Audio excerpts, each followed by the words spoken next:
Hi everyone, and welcome to the REFSIX weekly podcast and vlog. Today I'm joined by John and Carl. Carl, do you want to introduce yourself? Yeah, my name's Karl. I'm a level 7 referee, but have been for 17 years. Wow, Alongside that, also manage in the Mid Sussex League, but generally kids football and some adult football at weekend in Sussex. brilliant. Thanks for joining us today. This week is going to be a little bit different to previous weeks because there was so much that happened in and around either the Premier League or at least games that were recorded over the weekend. So we've got a load of small different incidents that we want to touch on and give kind of the referee's opinion, or at least our three opinion on those incidents. So we'll talk about them. In terms of news, there's a few different pieces of news. Last week we mentioned that Ovi Hatagan, the Romanian referee, had made history by being the first referee to get 5 matches in the Champions League. It turns out that he got his 6th match, so he will be the first referee to do every game of a Champions League group stage, which is amazing. And then there was also a debut for, and I'm just going to get the name up, a French referee in the Champions League this week. He becomes the 3rd youngest referee to officiate in the Champions League, and his name is, and I'm definitely going to say it incorrectly. No, maybe not. Francois Letexia. He's a French referee. He's 31 years old, 7 months and 16 days. So makes me very sad because he's younger than me. But he is the 3rd youngest official. Michael Oliver was the 2nd, and Ovi Hatagan actually refereed, and he's the youngest referee when he made his debut a few years back. So pretty great to see new referees getting blooded on the Champions League, as well as Ovi Hatagan making that kind of milestone as well in terms of 6 matches. So I mentioned we had lots to talk about, so let's just dive straight in. We're all from or in and around Brighton, and there was a game last night in the Premier League where Brighton welcomed their fans back against Southampton, and late in the game there was a foul by Solly March on Kyle Walker-Peters. David Coote was the referee and decided the foul was outside the box, gave a free kick, and a few seconds turned into minutes where VAR decided to intervene and award a penalty for the fact that a foul happened inside the box rather than outside the box. So firstly, what are your thoughts? Did you think first, was it a foul? Do you want to go, Carl? I think almost looking back at it also with Carragher afterwards, it seemed to be he was sort of stating there were 2 fouls. I think there was definitely a little arm in the back, which for me looked like it happened outside the area. Yeah. And I think when you look back at the footage and you see David Coote spray his mark, he's a good 2-3 yards outside. So for me, I don't think there's any doubt in his mind it's outside the area. Yeah. Obviously, then the 2 boys fall into the area. And I don't know if the VAR have given the penalty for the second part of that foul, which again, for me, it looked like as Walker-Peters was pushed through the back by March, his legs come through the back of March and caused him to fall over. Yeah. I think for us as referees or even as fans, I think the frustrating thing is how long it took. It's just about 2 minutes of debating, but also not knowing. I mean, obviously we're referees, we probably have an insight into what's going on, but I think there needs to be some form of communication with people watching to understand what's going on. Are they debating whether it's inside or outside? Are they debating whether it's the first foul or the second foul? Yeah. I think that would just make things a sort of a lot clearer for me anyway. Yeah, I mean, look, I can't wait for there to be a time like in rugby where you can actually hear the conversations, right? I think that's really the next step. I don't think maybe the officials are quite ready. They're still getting used to using the technology, let alone then having to communicate effectively through, a live feed to fans. But I agree with that. I think there's an opportunity there to make it a little bit more transparent. John, you thought it was a foul, or you weren't sure? I thought it was a foul. Yeah. I've only seen it a few times. Usually because I've only watched it in like one sitting. I didn't watch the game live. It just looked like he flipped him on the way through. I said straight away it was a free kick. Like you say, where the referee shaped up, it looked like he was given a free kick and he was pretty happy with it. I'm assuming from the assistant's point of view as well, he was saying outside the box, because that's usually the comms they give. Like when I'm talking to my assistants on a match day, I say take a step out of the box for me, so I can definitely sell the free kick straight away or run towards the penalty spot, because then I know for a fact it's inside outside. I can sell it straight away. So they probably both come together and said it's outside. Yeah. The frustrating thing is we didn't know. Nobody knew what was going on. Yeah. And I think it makes it worse that someone was saying that it was on the TV in the stadium. Well, so Solly March is screaming, that's outside. Yeah. And obviously it's not the referee's decision either. He hasn't gone to the monitor to have a look. Yeah. It's taken out of his hands, which I think is a bit frustrating for him. So that was one of the questions I got asked by a Brighton fan who's not a referee, but just a fan, wanted my input. That was correct that the referee didn't go to view the monitor because it was what's deemed to be a factual decision. It's either inside or outside the box, just like offside, right? So that was correct that the referee didn't go to the screen. It wasn't a subjective call. I think the video that I've seen, I was pretty... As I was watching it, and I don't know if I was just winding my Brighton friends up, but I was definitely saying, I think this is going to be a penalty.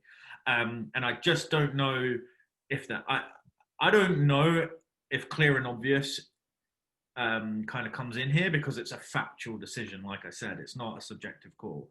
So from the VAR, Peter Banks' perspective, he's deemed that whether it be the first or the second or has the foul continued into the box, he's just deemed that wherever the contact of the foul was, it was inside the box. And I think that's all we can say on that, but without knowing or speaking to the officials. The one thing, John, I think is important for those listening, and it comes back to everything I think we've talked about over the last few weeks around pre-match conversation, is your assistant referee plays a massive part here.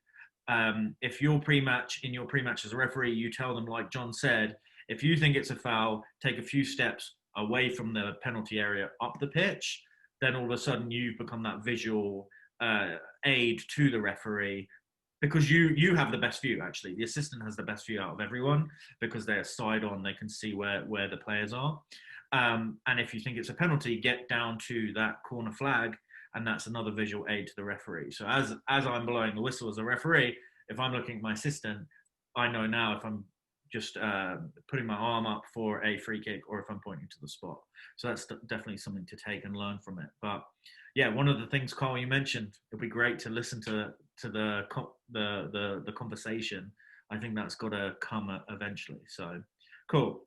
Overall, everyone thought it was a foul. Whether or not it was inside the box or not, I'm not 100% clear on. But obviously the angles were there for the VAR on that particular day. So we're going to move on to another controversial goal that was awarded to Man United against West Ham. For those who haven't seen it, the ball was with Dean Henderson, the Man U goalkeeper. He plays a long pass towards Bruno Fernandes, who passes the ball into Pogba, who scores a pretty great goal. The controversy here was that the ball from Dean Henderson to Fernandes looked, or at least was, but from West Ham's perspective, it felt as if, or the appeal was that the ball had gone out of play and swung back in to play. Loads of myths I want to go into in terms of what I've seen on social. But again, talk me through your thoughts. John, do you want to go? From what you've seen, do you think it was out or in? I'm pretty undecided. I'd probably say in. It's one of those things as an assistant, you don't realise how much goes on until you do it. Yeah. Like at that time, when Dean Henderson's got the ball and he looks like he's going to pump it, the first thing that I would do as an assistant is look along the line, because if somebody's offside when that ball's pumped over the top, then obviously that's a game-changing decision. And then you look back, or you look up and see if it's gone out. So your head is almost on a swivel all the time. And the closer it is to your side, the much harder it gets. Yeah. And I feel like everyone was like, all he needs to do is look up. But it's not just that simple, is it? You're looking for if there's a push, if there's a pull, is there an offside, is there a foul in there, as well as the ball going out. And but to be fair to him, probably the ball going out of play is the last thing he's worrying about. Yeah, and for me, Carl, I'll let you in a second. For me, the toughest thing about this decision, it does look like the assistant referee is looking at the ball as he's running. Definitely gets a couple of glances in. The key issue is the ball's quite high up in the air. It might be, I don't know, I can't know, 20 yards in the air, let's say. I don't know, 15 yards. I don't know. Never thought about it at that level. But all of a sudden, you're looking up, and it's really hard to have a visual kind of cue because the line's not there, because you're looking up in the air. You don't have that line to see, is it in or out? The only thing I can think about is maybe, is that ball behind me? Does it feel like it's behind me or in front of me? That's really the only way you can make that decision. Carl, what did you think about the whole incident? Well, being a United fan, I obviously prayed that they weren't going to call it back on VAR. But you could see, as John was saying, the lino, I think, was expecting, he probably wasn't expecting Henderson to put so much whip on it. Mm-hmm. He sort of starts off racing off and sprinting down the line, and you sort of see him have a little look over his shoulder and then probably realises, oh, heck, that's actually sort of gone out of where it should have been. I'm not in a position to give that now. And it was really interesting watching it back on the highlights that quite a few players stopped. Mm-hmm. Wan-Bissaka stopped. I think Ole Gunnar Solskjaer looked like he stopped, and obviously Moyes was just going apoplectic on the sideline. Yeah. But I think there was no way in that situation he could have been confident that had gone out. Yeah. And from a coach's perspective, you'd want your players to play the whistle. It still carried on probably another 10 seconds after that before Pogba put it in the back of the net. But I think it's one of those, as an assistant, if you're not sure, you can't give it. Possibly looking at player reaction, if a lot of people have stopped and you suddenly haven't put your flag up, it's then going to look bad if you suddenly do play the flag. And being a level 7 referee, I tend to have subs or other random strangers running the line. So they probably wouldn't have been confident to give that at all. The funny thing, you said that, and it's a good observation about players stopping. I found like the attacking players for Man U at least didn't stop. It didn't even enter Fernandez's mind that it could have gone out of play, which makes me, I'm just not convinced. There's a few things here that I heard over the weekend that I wanted to talk about. So David Moyes says it's 100% out. The challenge with David Moyes is he was 3 or 4 yards. He was in his touchline, in his area. His what's the word? What's it called? The team area. I forgot. Technical area. That was the word I was looking for. He was in this technical area. He's not in line with the ball. In line with the line, you can't make a decision if the ball's out of play or not from there. And I don't think so. The second piece that I'd like to clear up from a myth perspective is VAR has the only thing that they can access in terms of ball in and out of play is camera angles. They don't have the ability or the technology to put over like overlays of lines to show where the ball is in relation to that line. So it's not like goal line technology where they have, I think it's like 14 or 12 cameras aimed at the goal. They don't have that on the touch lines. So they haven't got that. All they can do is look at the camera angles or the feeds from the TV and make a decision. And it only looks like there was only 1 or 2 angles that were completely inconclusive. You can kind of say maybe, you can kind of say maybe not. And then there was a few others where I've seen images on social media where they've had a big blue kind of wall which is put up. And I think BBC put that on. And the key thing to note for those who are watching is that is just a graphic overlay that has been put on by the media company, to which there is no calibration. It's a massive estimate of what that looks like, because you can't do that on a 2D image. So it's very, very difficult. I don't believe in any of the images that I've seen that show it's actually technically out or not. I think you could actually just, the way you edit those images, you could say it's in and you can say it's out. So the question here is really, should, and I don't think it will ever happen, or at least not yet until technology becomes cheaper, but maybe that's something in the future from a technology perspective that could be introduced, is did the ball go out of play or not? That's the easiest way to do it, like similar to a goal line. So again, there is a lot more challenge around that. There is no crossbar. So all of a sudden you've got to be looking all the way up, and yeah, it becomes challenging. Overall, in my personal opinion, I'm not 100% sure it's out. I'm not 100% sure it's in. So the on-field decision has to stand in that situation. And the assistant referee is much more competent than I am, and that most people are in terms of making that decision. So, cool. So those are the two controversial or fairly controversial incidents from the Premier League. The third one that I wanted to touch on was Millwall.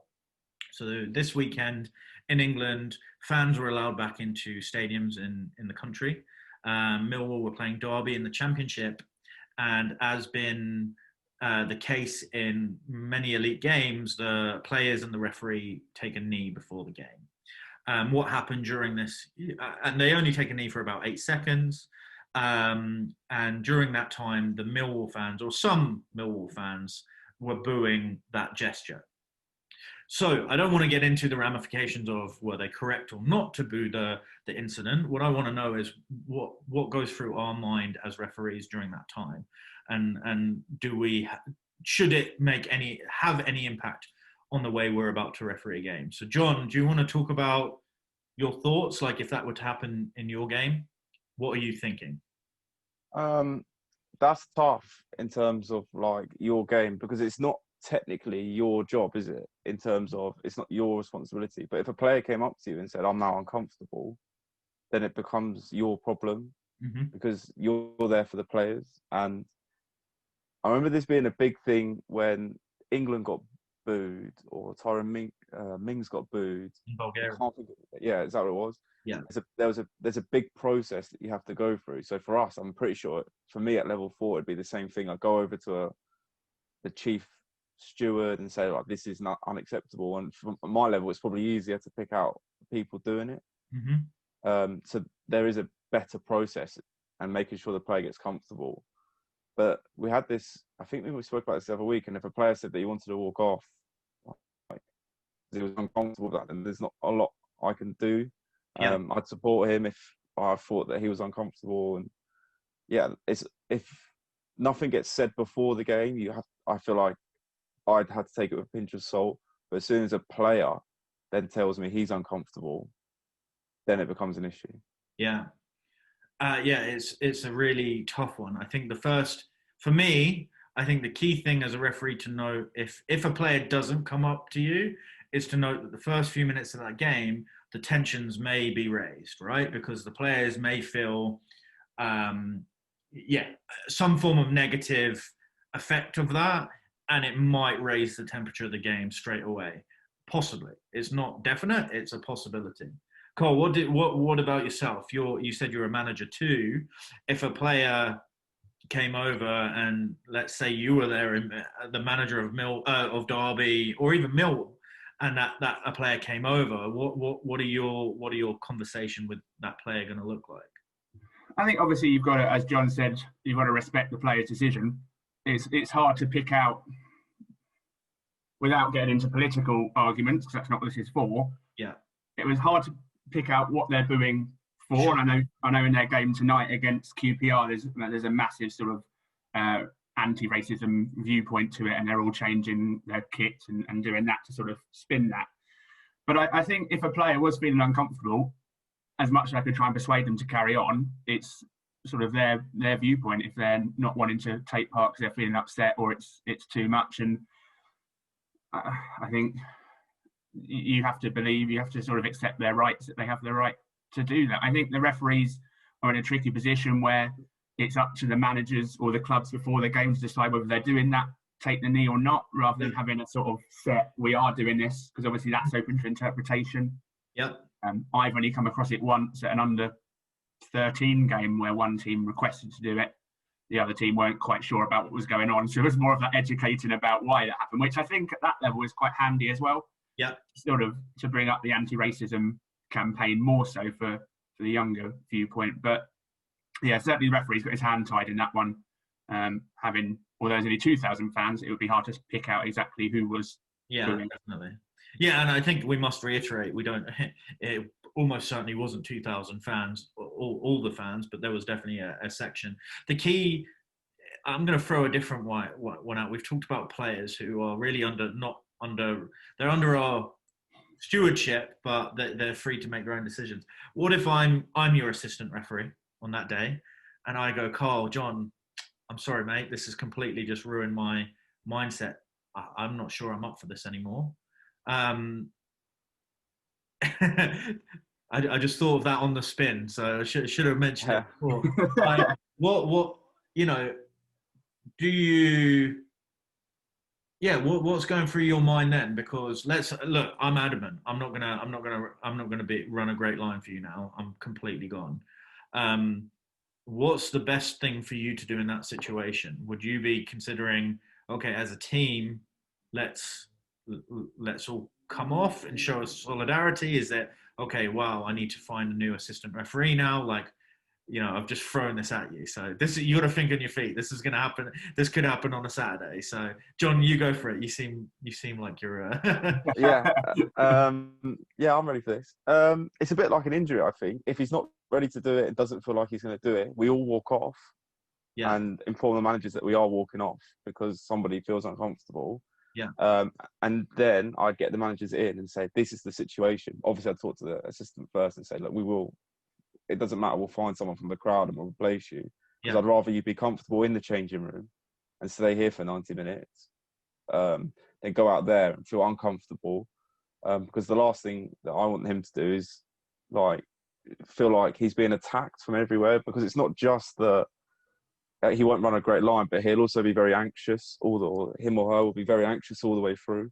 And if their mind's not with it, then fair play. Like, we all walk off and then we deal with it in the changing room. Yeah. I've got no issues with that. It'd be like for me, I treat it as if it was an injury. Yeah. Like, obviously it's not the same, but the principle is we all go off, we deal with it away. Yeah. To give everyone peace of mind. And then if I need to go to the tunnel and say, can I have an assistant referee? So be it. Cool. Very interesting. Go on, Cole. Did you have anything to change on that, or would you do it differently? No, I think John's spot on there, and I think having that time away from the situation may help that assistant sort of think things through in the nicest in sort of the way, and thinking it may be something that with a team effort can help to come through. But at the end of the day, it's their decision. If they're not feeling comfortable, the last thing we want to do is put them up against 10 fans, 1,000 fans, 50,000 fans in a stand. That's going to make them feel more anxious or against what their beliefs and their feelings are.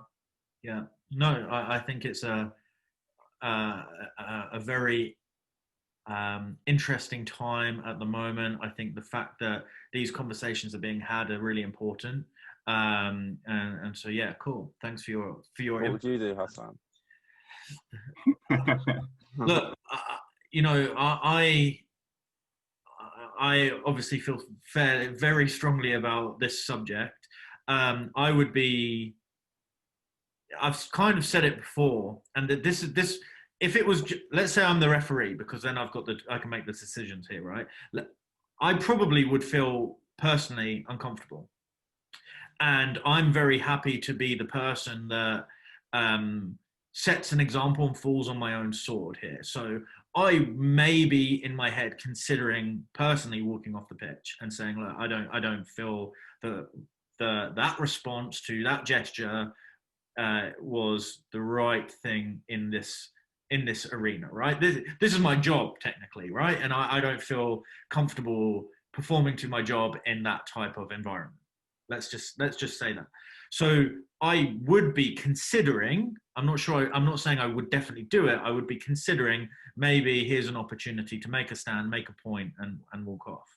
The thing that would possibly get to me was if I was the only person with that opinion, it may make it extremely hard for me to make that decision. If a player or two came up to me and said, wow, I'm not, not necessarily saying I'm going to walk off the pitch now, but hey, wow, that wasn't great, was it? Or that didn't feel comfortable. Then that might make it even easier for me, but I would be considering it. I don't know if I would do it. I don't know if I'd be brave enough to do it. I'd like to think I might be. but I'm not sure. The one thing I did hear was Liam Rosenior, who's the Derby, I think he's a coach or assistant. I think he's the coach, not the assistant. Who said it was extremely uncomfortable for him on the sideline. And as a coach, you know, he's like the assistant referee. He can maybe voice his opinion to Wayne Rooney, who was the manager. I don't know if Wayne was actually playing or not, but he was the manager for the day. Yeah, how weird does that sound? Wayne Rooney as manager.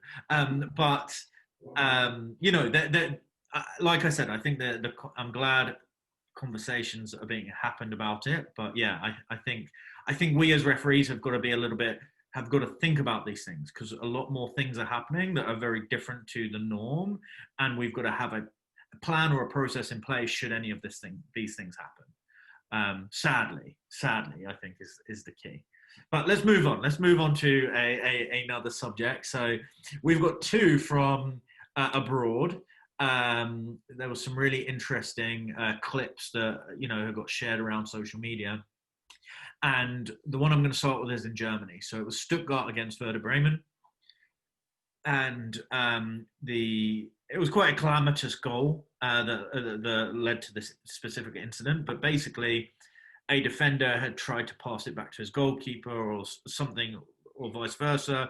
It's ended up at an attacker's feet, who basically has 18 yards of him and the ball and an open net. And he walks up and he takes a lot of time to then get to the goal line and then just thumps the ball in the back of the net.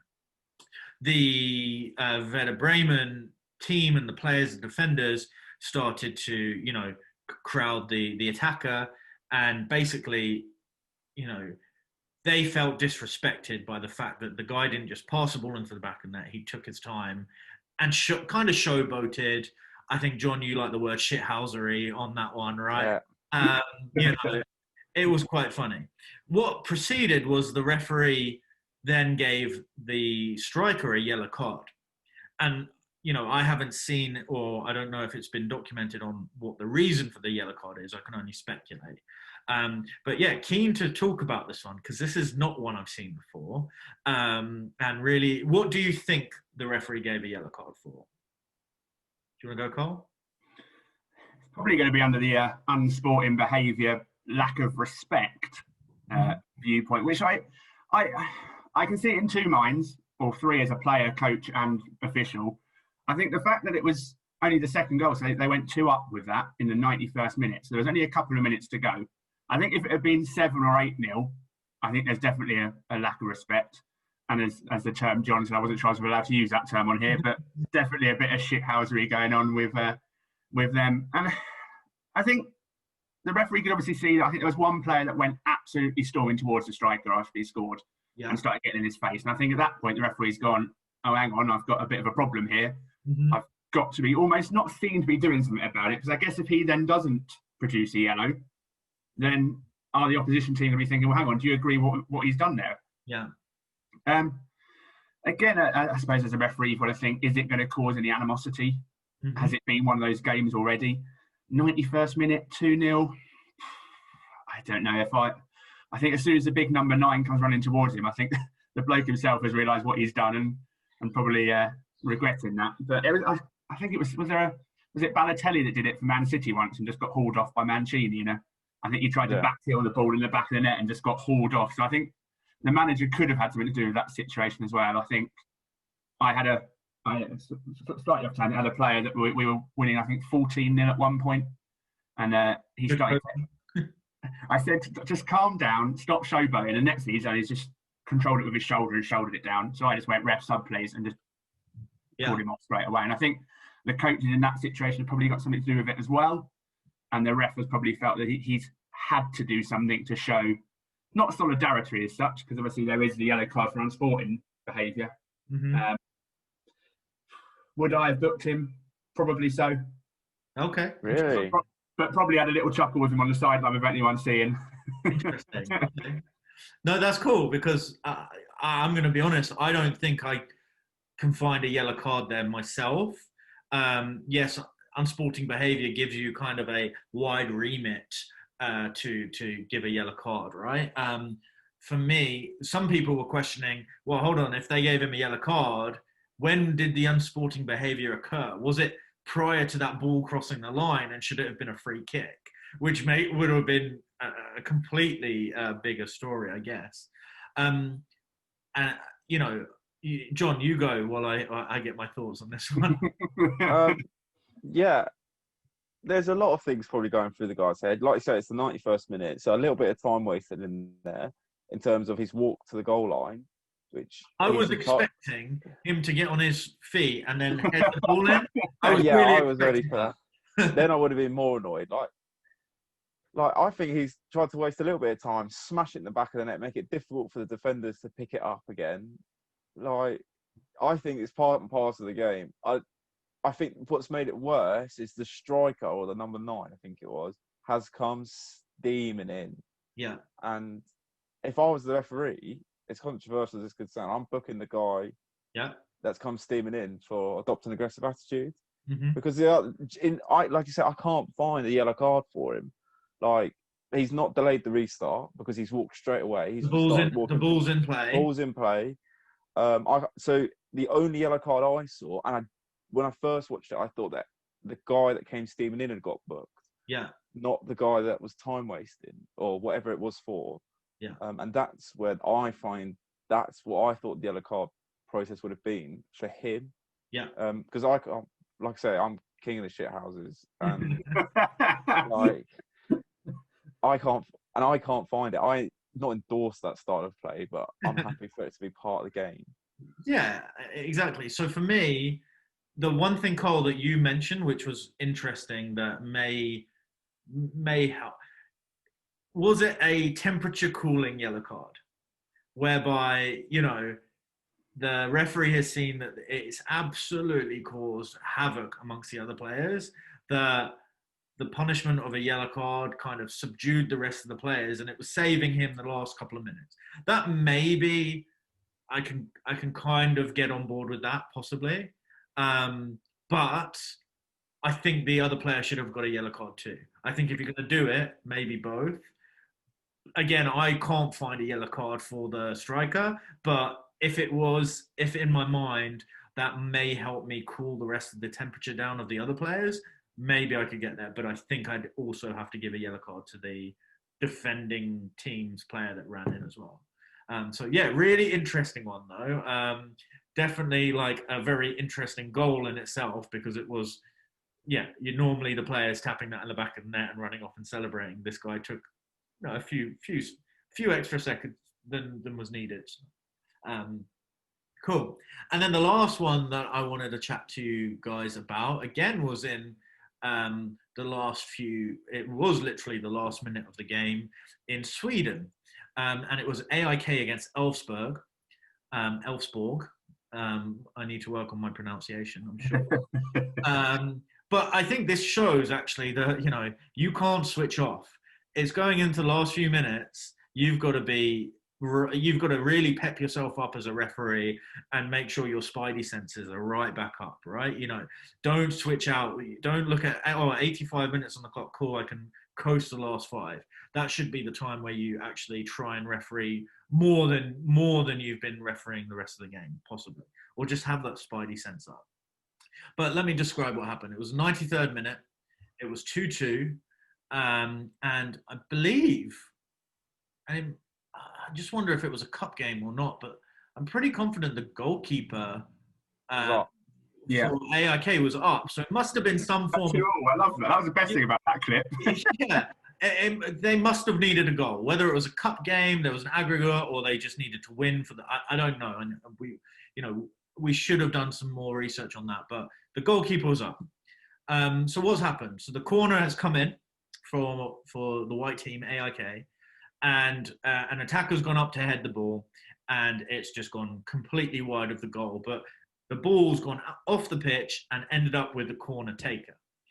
In that time, the goalkeeper has run behind his goal, found another ball, placed it down on the goal area, and taken a quick goal kick.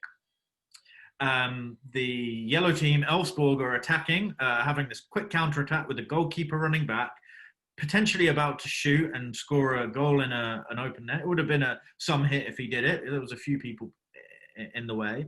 But the corner kick taker had this ball still, and basically decided to hit the ball in the direction of the player with the active ball going on, right? Has this ever happened in any of your games? It's never happened to me. I've had someone in a 6-a-side game push a goal over, but never quite use it. Again, rounded the keeper, he just shoved the goal out the way to stop the ball crossing the line, technically. But never another ball on the pitch like that, no. No, brilliant. John, what about you? Yeah, I have. When obviously Hassan, you'll know this. I don't know if you'll know this, Carl, but Waterhall is like a massive field of football pitches, and one ball is pumped over into another, and you're in sort of like, oh dear, here we go. And it is a bit of a weird one because you're like, oh, hang about, because you don't know whether to stop it. Is it over there? Is it there? It is a bit of a tricky one to deal with. But have you ever had like a player from a team try and do something like this situation? Probably not. No, but I love the sort of creative like intention. Like he really has tried to. It was a great hit. It was definitely stopping a promising attack. There's definitely. I'm just watching it back now. It wasn't even the corner kick taker. It was the corner kick taker like passed it off to leave it on the pitch and running back, and there was one of the strikers has kicked it back.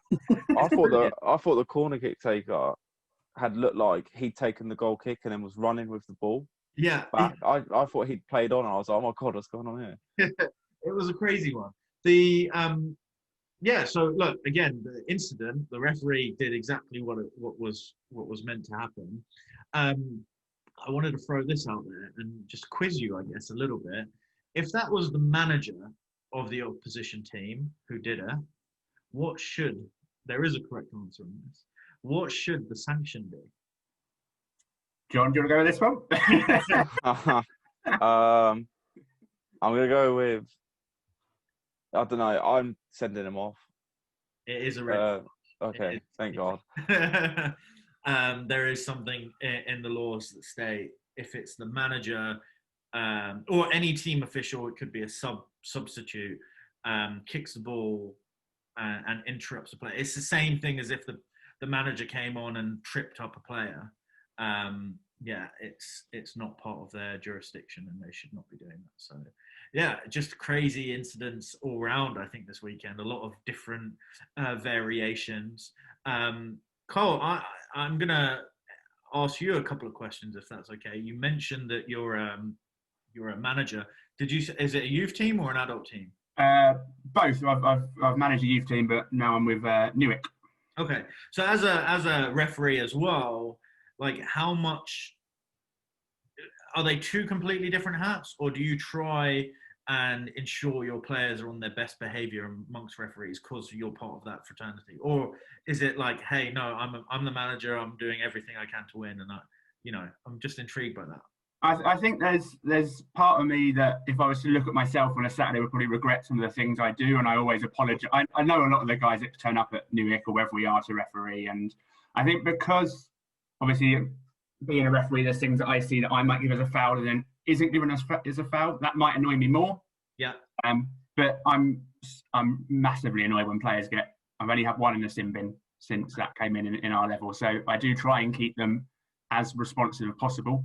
Mm-hmm. But if there's any referees in Sussex watching that I have shouted out, I apologise. It's always a little bit of you step up on that sideline and it's passion more than anything. But do you think, how have your players reacted to sin bins? Like, do you think it's worked? Did you have a problem with dissent before? Not necessarily with our boys. And again, there's probably people listening that will go, oh yeah, knew it. Yeah. We have them in there. But I don't think we've seen that many even in our league as such. Mm-hmm. I mean, we're only Div 3 South, so we don't see that many in the Mid-Sussex League, that many sin bins going on. Okay. And is that because the referees aren't giving them, or is that because actually you think the behaviour's got better? There's a bit of both, and I think John mentioned shithousery. Sometimes I'll be there going, don't forget you can use the sin bin, ref, or is he allowed to say that to you? And sort of using my knowledge to try and and bend the rules a little bit, or be fair enough. And the last question I had is, you mentioned that you're a level 7 and you have been for a long time. Really intrigued by that because there is a thought process amongst some referees that they want to go through the levels as quick as possible, and some are really happy to kind of just referee and be at a level and be happy there. So really keen to understand your kind of your time frame as a level 7. Have you ever considered going for promotion? And if not, why not? Because I think there's some referees who are a level 7 who might feel that pressured that they have to go through promotion because that's the way it's meant to be, quote unquote. I'm not saying it is the way it should be, but really keen to get your thoughts and opinions on that. Yeah, definitely. Well, I sort of, again, being in Newark, I started as a linesman for Newark back when I was like 12 or 13. Okay. And the league saw a couple of games when they were observing other referees and suggested I took the course on. Mm-hmm. So obviously Newark were a bit annoyed when I was 16. I went off to referee for the whole year. So I did first year in the Mid Sussex League, and I remember really enjoying it. I missed the sort of buzz of the changing room or the sideline. Being on your own suddenly as a 16-year-old is quite a scary thing when you've got players going, I've been playing longer than you've been refereeing. And I'm sure we've all been there when you sort of stand there with a yellow card going, sorry, but it's definitely yellow. Yeah. And I think I had a couple of observations where I found it frustrating that at that time, I'm sure observations have changed since then, or assessments, sorry, should I say, teacher hat on as well, observations. When I remember one where he was going, you missed a definite handball in the 22nd minute.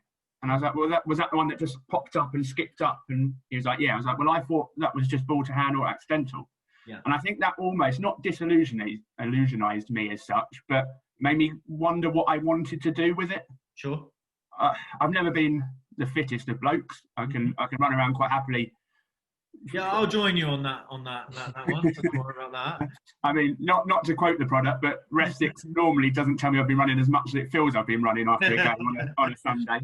It is accurate. I'm going to say that, Carl. I'm sorry about that. But I don't think mine is. Doesn't know what a sprint is. But I think I then went back to coaching and then refereeing on the side when my youth team didn't have a game or anything like that. And since that stopped about 4 years, I've refereed pretty much every Sunday. Okay. And I think more because I know how frustrating it is as a coach not to have an official. Yep. I don't know if either of you have ever been sort of refereeing your own team or refereeing a team you know well. Mm-hmm. It's difficult. You're doing a job, but then you're thinking, if I give that penalty, are people going to think I'm giving it because I'm with them or not? Yeah. And I mean, my partner, bless her, we're supposed to get married this year, hates me going out on a Sunday morning to go and referee. And I've said to her all the time I get good feedback from these coaches of teams around this area, I'm not going to stop doing what I'm doing. I enjoy what I do on a Sunday morning. It gives me a little run around. But I look at some of the referees in lower league, and even when I go and watch sort of Hayward Heath and people like that, and think I could probably do a job here. Yeah. But there's something about park football, as John said, the sort of shithousery. I'm getting that word as much as possible now. I'm allowed to say it. Yeah. Of the sort of adult football on Saturday, and Sunday is not so much. There's only so many times you can be sworn at on a Sunday morning by some hungover bloke. Yeah. In the middle, but I feel like, so when I was growing up, I played Sunday League, and Sunday League has had a bad rep for being, like you said, a hungover league in terms of, players gone out. And, I don't think that's changed much. But what I will say the last few years that I've noticed is the players actually want to play. There's so many different things that you can be doing on a Sunday morning, whereas in the past there was less. Sunday League football was a lot bigger than it is now. But what I think is the people who are playing now, they've got up. They wanted to come and play today. And I feel like the behaviour's got better. The standard of football hasn't. But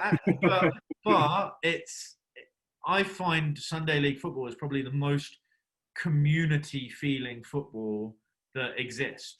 And what I mean by that is, like, all the teams know each other, the players know each other, and you get to know them. And you'll probably referee the same teams 3 or 4 times a year. So those who have given up Sunday League football over the last few years, it's definitely something to reconsider. There's definitely a shortage of referees at the moment. But I feel like the behaviour has got better. Do you think that's true, Carl? John, have you done much Sunday League recently or not? You're the one of them who's given it up. Yeah, I was, like you said at the start, I was 16 when I went through the system quite quickly. I ended up doing reserve team county league football at 17, and I took a year out when I was at uni.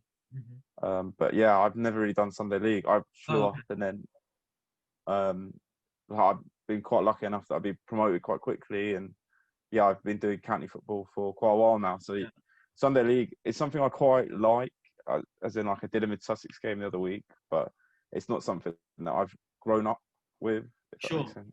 Yeah, no, I've always done Sunday league, mainly because I live in a town where there's about 8 to 9, maybe 10 pitches within like 2 miles of me, so it was always super convenient. But yeah, definitely for those listening, definitely worth giving it another chance. I would say is probably a good thing. John, Carl, thanks so much. I think we talked on a load of different topics there. Some, I think, really interesting incidents from this weekend. And thanks so much for being a part of today's show. For those who are listening and watching, next week will be our last podcast for the year, and it's actually a great one. So we got Hope Powell, who's the manager of Brighton Hove Albion's women's team, who play in the Women's Super League. We get her on the line to talk about refereeing stuff. We don't talk about players. We talk about her opinion on referees, how she studies the laws of the game or not, all of the things to do with getting an elite manager's opinion on refereeing. And it's definitely going to be an interesting conversation, so definitely tune in. And again, for those who are listening, watching on YouTube, please don't forget to give us a like and a subscribe. And those who are listening on a podcast, give us a 5-star rating, give us a review. And yeah, we appreciate you guys spending the time with us. Carl, thanks so much for your time. Thank you for having me. Been a pleasure. Brilliant. And see everyone next week.